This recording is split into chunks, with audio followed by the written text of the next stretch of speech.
So let's have the problem number 5. The pulley shown in figure A is subjected to the belt forces P and Q.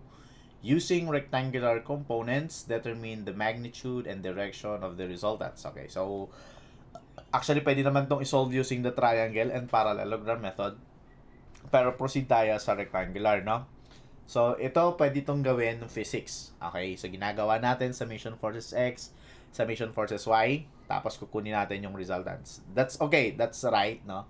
Kaya lang, gawin natin siyang in rectangular components. This time, wala tayong z-axis kasi ang tawag natin sa mga force na yan is coplanar, no? So, ibig sabihin, isang plane lang sila. Yung plane niya, that is the plane XY. Okay? So, kapag ganyan, wala lang component si z. So, ibig sabihin, px and then py lang. Okay?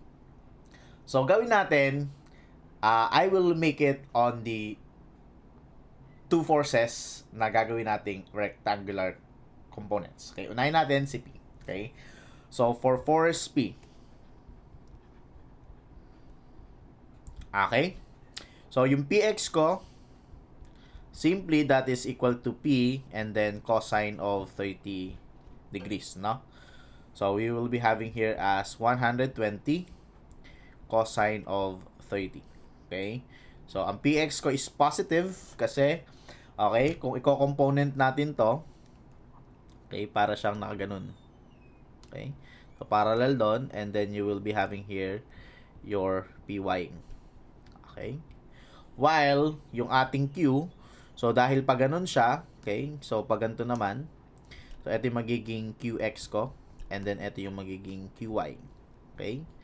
So, on this regard, negative yung values nating dalawa, no? Kasi, against siya dun sa ating positive axis. Okay? So, unahin mo natin si Px. So, you will be having here 120 cosine of 30. So, you will have here 103.92. Okay? And then, that is in pounds. And then, yung Py natin, that is just equal to P sine of 30 degrees. And that's equals to 120 sine of 30. Okay? So, you will be having here this one. So, that is 60. Okay? So, meron na akong x and y. Pwede ko na ngayong isulat yung aking vector p. Okay? So, vector p ko, that is, again, pxi plus pyj and then plus pj and then k. But this pjk is 0 for a plane. Okay? Yung perpendicular axis niya kasi walang force, so 0 siya. So, we will be having here p is equals to 103 0.92i plus 60j. Okay? So, ito na yung force P ko. Next, punta ako sa force Q. Okay? So, for the force Q, again, we will be having here Qx. Kaya lang, I will make it negative, no? Kasi that is on the left side of the our Cartesian plane. Okay? So, we will be having here negative Q. And then, since ito yung aking angle, okay, so para siyang merong ganun, ano, lagay ko sa axis. Oops, so this is positive x, and this is the positive y. Okay, yung force Q ko parang ganito. So, this is my Q. And then, again, itong angle na to, this is from the horizontal. So, ibig sabihin, nandito siya, no? Yun. Okay, so that is your 70 degrees. Okay, so ibig sabihin, kung kukunin natin yung component niya, okay, pag ganyan, ito yung aking Qx, and then ito naman yung aking Qy. Okay, so kaya, dito, okay, dito ko na siya ilagay. Okay, yung aking Qx, again, that is negative Q, and then you will be having here cosine of 70 degrees. So, that is negative. Ang Q ko is 100 pounds. Cosine of 70 degrees. So, you have there your Qx. So, negative 100 cosine of 70. So, that is negative 34.20 pounds. Okay? So, again, for the QY, again, negative din siya kasi that is on the, towards the negative direction of Y. So, that is negative Q and then sine of 70 degrees. So, that's negative 100 and then sine of 70 degrees. So, you have their QY. Okay, so that is negative 93.97 pounds. Okay? With this, pwede ko na rin isulat ngayon si Q. So, ang Q ko, so we will be having here QXI plus QYJ plus QZ and then K. Kaya lang, wala naman akong Z. So, I will be having here 0. So, I will now have the Q equals to, ang QX ko is negative, so that is negative 34.20 of I. And then minus 93.97 of J. Okay? So, meron na akong dalawa. So, that is P and then that is Q. Okay? Para makuha natin yung resultant, okay, that is just equals to P plus Q. Okay? So, para lang tayo nag-algebra. Kumbaga, yung ating literal coefficients is the I, and then numerical coefficients natin is yung values. So, pwede lang natin ipag-add I to I, J to J, and then K to K. Okay? So, pag ganun tayo nag-add. So, in short, for this R, I will now have for the P, 103.92,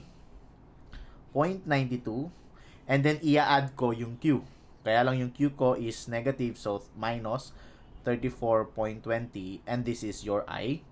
And then for the J, we will be having here 60, and then minus 93.97 of J.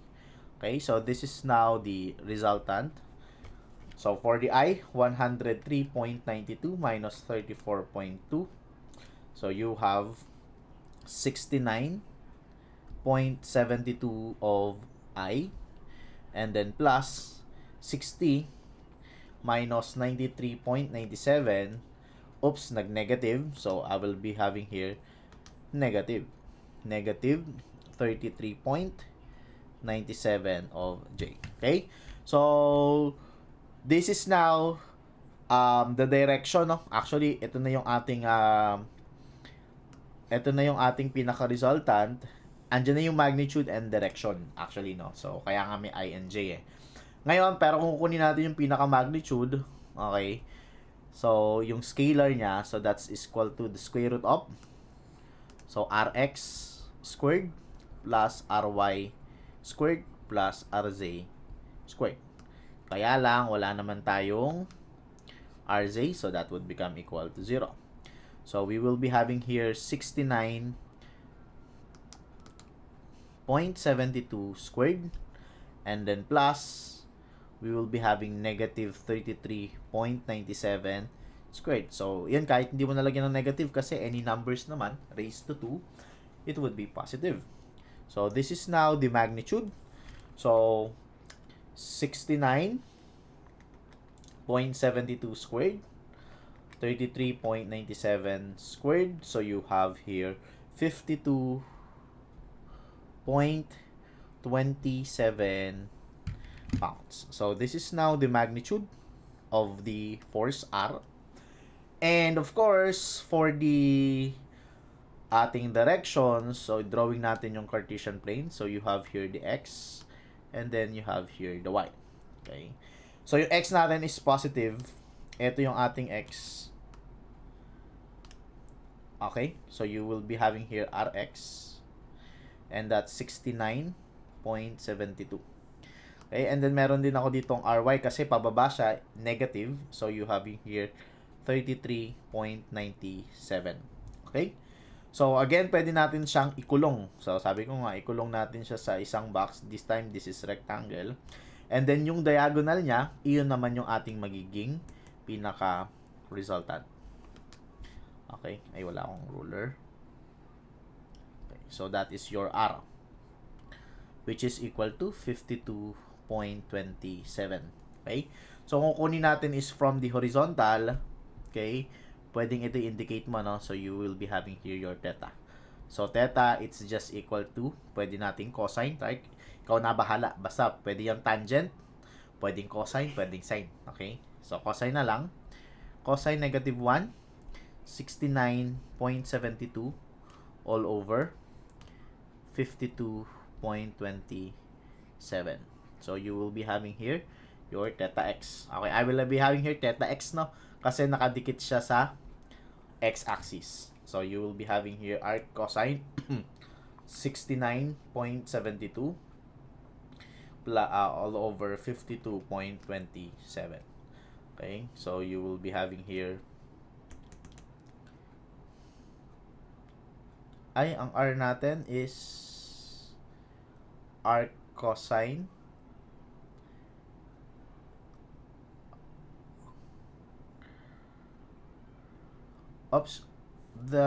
check natin na parang may mali dun sa square root of 69.7, mas malaki pa yung 97 squared. Alright, ayun, mali ito. So, you will be having here, okay? So, that's 77.56. So, this one is 77.56. Okay. So, arc cosine of 69.72 over 77.56.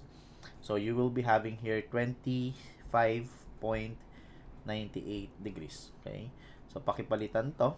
This is 77.56. Okay. So, meron ka ng theta x. Okay. So, pwede mo rin kunin si theta y, no? And then si theta z. Pero ang theta z natin, of course, 0. So, check natin yung theta y natin. Okay. So, sabi ko nga kanina, para makuha natin si theta y, so that's equals to cosine negative 1 of ry all over r, no? Okay. So, kapag dating dito, sabi ko rin kanina, okay, ugaliing isama ang sign. So, ang sign natin is negative 33.97 all over the r. So, ang r natin is 77.56. So, you have here the theta y equal to, so r cosine negative 33.97 divided by 77.56. So, you have here 115.98 degrees.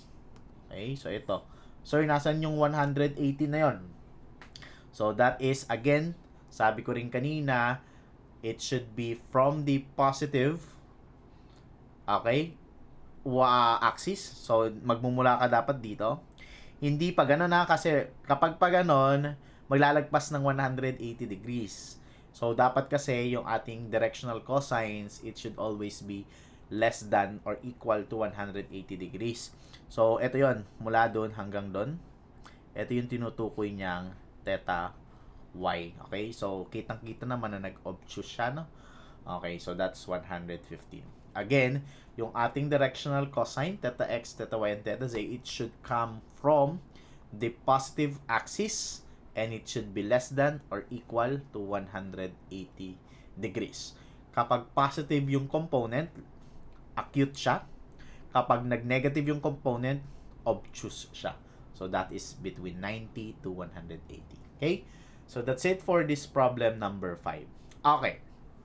So, we will be having this one as our 5th example, and you may try to solve yung ibang nandun sa ating module. Okay?